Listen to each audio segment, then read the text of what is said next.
menjelaskan alat dan bahan yang digunakan pada praktikum momentum kali ini. Yang pertama ada meteran, 3 buah bola yang berbeda yaitu bola bekel, kelereng, serta bola pingpong, dan juga stopwatch.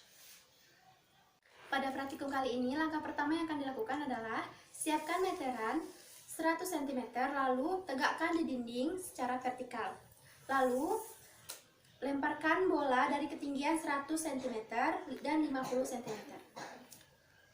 Baiklah, kita akan melakukan percobaan yang pertama untuk tabel pengamatan 6.1 dengan menggunakan bola pingpong pada ketinggian mula-mula 100 cm, dan kita akan mengukur waktunya pada pemantulan yang pertama. Kita mulai. Didapatkan tingginya 50 cm dan waktu yang ditempuhnya 0,66. Akan melakukan pengulangan yang kedua untuk tabel pengamatan 6.1 pada ketinggian mula-mula 100 cm. Kita mulai. Didapatkan tingginya 52 cm dan waktu yang dijangkaunya 0,56 detik. Baiklah, kita akan melakukan pengulangan yang ketiga. Didapatkan tingginya 54 cm dan waktu yang ditempuhnya 0,53 detik. Baiklah, kita akan melakukan percobaan untuk tabel pengamatan 6.2 dengan menggunakan bola pingpong dengan ketinggian mula-mula 50 cm. Kita mulai. Didapatkan tingginya 28 cm dan waktu yang ditempuhnya 0,40 detik. Pengulangan yang kedua untuk tabel pengamatan 6.2. Kita mulai. Baiklah, kita akan melakukan pengulangan yang ketiga. Kita mulai. Didapatkan ketinggiannya 35 cm dan waktu yang ditempuhnya 0,38 cm. Kita akan melakukan pengulangan yang ketiga. Didapatkan ketinggiannya 35 cm dan waktunya 0,38 detik.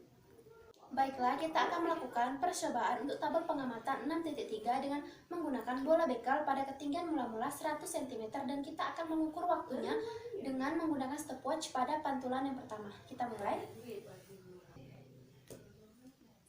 Didapatkan ketinggiannya 69 cm dan waktu yang ditempuhnya 0,59 detik. Baiklah, kita akan melakukan pengulangan yang kedua dengan ketinggian bola bekel 100 cm. Kita mulai. Didapatkan tingginya 71 cm dan waktu yang ditempuhnya 0,56 detik. Baiklah, kita akan melakukan percobaan yang ketiga dengan ketinggian bola bekel 100 cm. Kita mulai. Didapatkan ketinggiannya 70 cm dan waktu yang ditempuhnya 0,78 detik. Baiklah, kita akan melakukan percobaan untuk tabel pengamatan 6.4 dengan menggunakan bola bekel dan ketinggian mula-mulanya 50 cm, dan kita akan mengukur waktunya menggunakan stopwatch pada pantulan yang pertama. Kita mulai. Didapatkan ketinggiannya 31 cm dan waktu yang ditempuhnya. Baiklah, kita akan melakukan pengulangan yang kedua. Kita mulai. Didapatkan ketinggiannya 40 cm dan waktu yang ditempuhnya 0,43 detik. Setelah kita akan melakukan pengulangan yang ketiga pada ketinggian 50 cm. Kita mulai. Didapatkan ketinggiannya 37 cm dan waktu yang ditempuhnya 0,44 detik. Baiklah, kita akan melakukan percobaan untuk tabel pengamatan 6.5 dengan menggunakan bola kelereng pada ketinggian mula-mula 100 cm. Kita akan melakukan yang pertama. Didapatkan ketinggiannya 67 cm dan waktu yang ditempuhnya 0,56 cm. Baiklah, kita akan melakukan pengulangan yang kedua. Kita mulai. Didapatkan ketinggiannya 66 cm dan waktu yang ditempuhnya 0,60 detik. Baiklah, kita akan melakukan pengulangan yang ketiga pada tabel pengamatan 6.5. Kita mulai. Didapatkan ketinggiannya 70 cm dan waktu yang ditempuhnya 0,69 detik. Baiklah, kita akan melakukan percobaan pada tabel pengamatan 6.6 dengan menggunakan kelereng dan menggunakan ketinggian mula-mula 50 cm. Kita mulai. Didapatkan ketinggiannya 32 cm dan waktu ditempuhnya 0,47 detik. Baiklah, kita akan melakukan pengulangan yang kedua pada tabel pengamatan 6.6. Kita mulai. Didapatkan ketinggiannya 35 cm dan waktu ditempuhnya 0,44 detik. Baiklah, kita akan melakukan pengulangan yang ketiga pada tabel pengamatan 6.6. Kita mulai.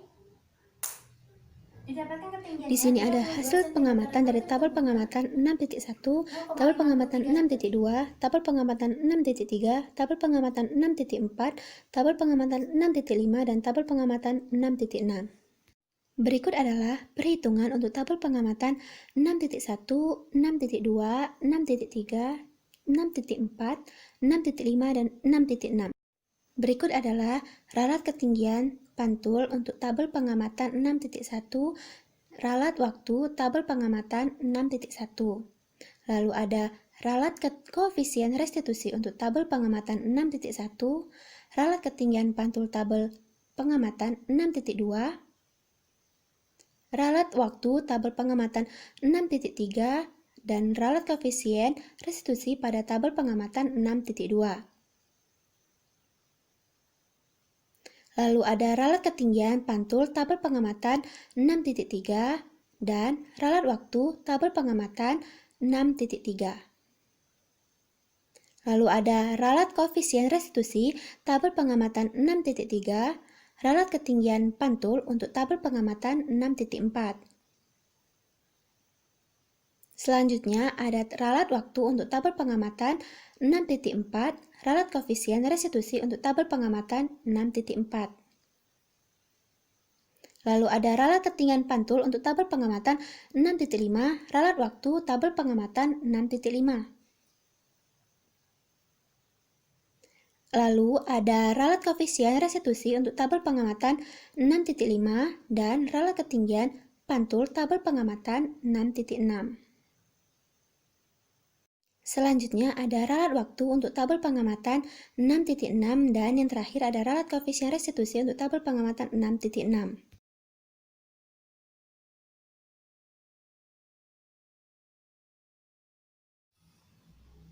Jadi, jenis tumbukan yang dialami ketika benda dengan lantai adalah tumbukan lenting sebagian. Mengapa demikian? Karena pada tumbukan lenting sebagian, beberapa energi kinetik akan diubah menjadi energi bentuk lain, seperti energi panas, bunyi, dan sebagainya. Akibatnya, energi kinetik sebelum tumbukan lebih besar daripada energi kinetik sesudah tumbukan.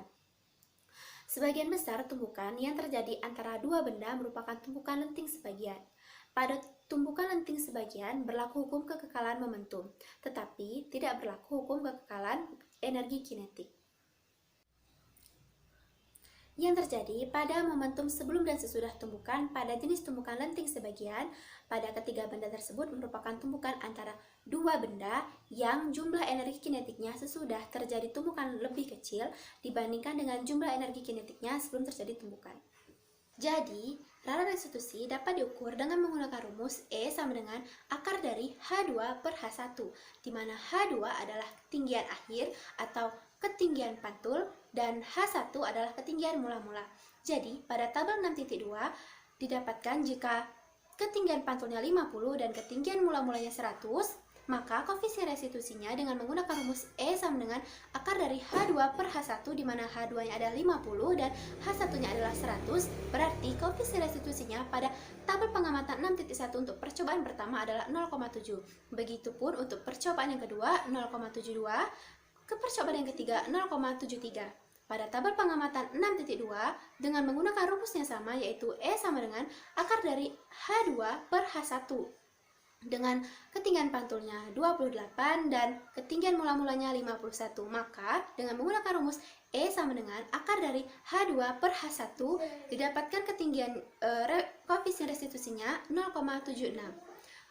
Percobaan yang kedua 0,77 dan percobaan yang ketiga adalah 0,84. Untuk tabel pengamatan 6.3 menggunakan rumus yang sama, E sama dengan akar dari H2 per H1, di mana H2 adalah ketinggian pantul dan H1 adalah ketinggian mula-mula.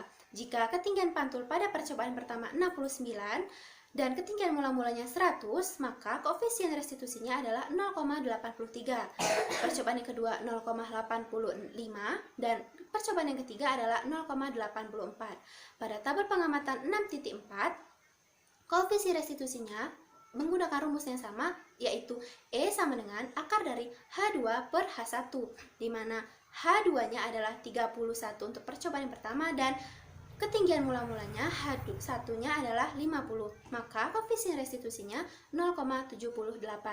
Dan percobaan yang kedua 0,89 dan percobaan yang ketiga 0,86. Pada tabel pengamatan 6.5, jika ketinggian pantulnya 67 untuk percobaan yang pertama dan ketinggian mula-mulanya untuk 3 kali percobaan itu sama, yaitu 100 cm, maka koefisien restitusinya untuk percobaan yang pertama 0,82, percobaan yang kedua 0,80 dan percobaan yang ketiga ada 0,84. Dan tabel pengamatan yang terakhir yaitu tabel pengamatan 6.6, jika ketinggian pantulnya 32 dan ketinggian mula-mulanya 50, maka koefisien restitusi pada percobaan yang pertama adalah 0,8 dan percobaan yang kedua 0,83 dan yang terakhir ada koefisien restitusinya 0,8. Dalam suatu percobaan momentum, koefisien restitusinya tidak bernilai 1 karena dalam suatu percobaan momentum koefisien restitusinya kurang dari 1 dan lebih dari 0. Mengapa demikian? Karena hal ini menunjukkan bahwa sebuah bola mengalami gerak jatuh bebas dari ketinggian mula-mula terhadap lantai. Tumbukan antara bola dengan lantai merupakan jenis tumbukan lenting sebagian. Hal ini dapat terlihat dari tinggi pantulan akhir yang lebih kecil dibandingkan dengan tinggi mula-mula. Pada tumbukan lenting sebagian terdapat koefisien restitusi. Nah, koefisien restitusi itu adalah tingkat kelentingan suatu tumbukan yang dapat dinyatakan sebagai sebuah nilai. Jika sebuah bola dijatuhkan dari ketinggian H1 dan terjadi tumbukan pertama antara bola dengan lantai, maka tinggi yang diperoleh adalah H2. Maka, sehingga besarnya koefisien restitusi untuk pantulan bola dapat menggunakan persamaan E sama dengan akar dari H2 per H1. Tumbukan lenting sempurna merupakan tumbukan yang energi kinetiknya kekal, di mana pada tumbukan lenting sempurna ini, energi kinetik total antara kedua benda sebelum dan sesudah tumbukan adalah sama. Dengan kata lain, pada tumbukan lenting sempurna akan berlaku hukum kekekalan momentum dan hukum kekekalan energi. Yang kedua, ada tumbukan lenting sebagian. Tumbukan lenting sebagian adalah dua benda ketika yang jumlah energi kinetiknya sesudah terjadi tumbukan lebih kecil dibandingkan dengan jumlah energinya sebelum terjadi tumbukan.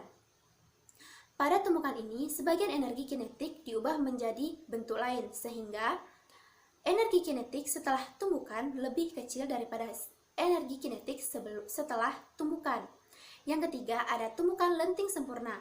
Pada tumbukan tidak lenting sempurna, terjadi jika dua benda yang bertumbukan menyatu dan bergerak secara bersamaan, di mana setelah terjadinya tumbukan, maka kedua benda akan bergabung atau menjadi satu. Pada tumbukan lenting sempurna, nilai koefisien restitusi sama dengan 1. Pada tumbukan lenting sebagian, koefisien restitusinya adalah kurang dari 0 dan lebih dari 0 dan kurang dari 1. Pada tumbukan tidak lenting sempurna, koefisien restitusinya sama dengan 0. Sekian penjelasan saya tentang praktikum momentum. Semoga bermanfaat. Saya akhiri. Wassalamualaikum warahmatullahi wabarakatuh.